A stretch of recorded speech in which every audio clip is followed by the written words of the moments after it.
10টি মামলা সংক্রান্তে আপনাদের ব্রিফ করব এবং 10টি মামলায় অবাক হওয়ার মতো যে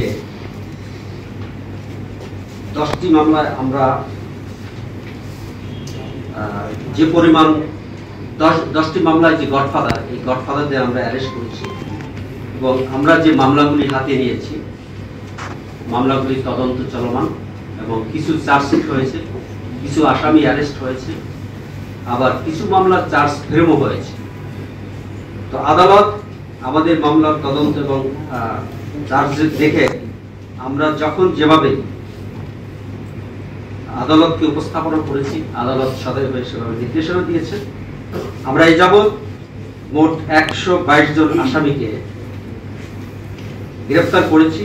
এর মধ্যে এজাহার নামী 67 জন আর জামিনে আছে 20 জন।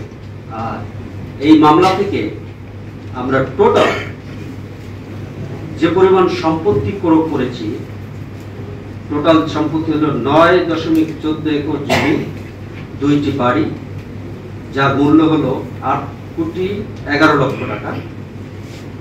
আর ক্রোকের প্রক্রিয়াধীন যেটা আছে এখন, এগুলো আমরা করা হয়ে গেছে। ক্রোকের প্রক্রিয়াধীন যেটা আমরা কোর্টে প্লেস করেছি 35.17 একর জমি, 12টি বাড়ি, 1টি গাড়ি, যার মূল্য হলো 36.82 কোটি টাকা। আর ব্যাংক অ্যাকাউন্ট আমরা ফ্রিজ করেছি। তো ব্যাংকে পেয়েছি আমরা এ পর্যন্ত 1,01,23,425 টাকা। আমরা কয়েকটা ব্যাংক অ্যাকাউন্ট ফ্রিজ করেছি। তো নর্মালি অবৈধভাবে মাদক থেকে অর্জিত যে টাকা, এই টাকা দিয়ে সাথে সাথে তারা অন্য ব্যবসায় এনগেজ করে দেয়, বিশেষ করে জায়গা জমি কেনে বা আত্মীয় স্বজনদের দেয় বা অনেককে বিদেশে পাঠায়।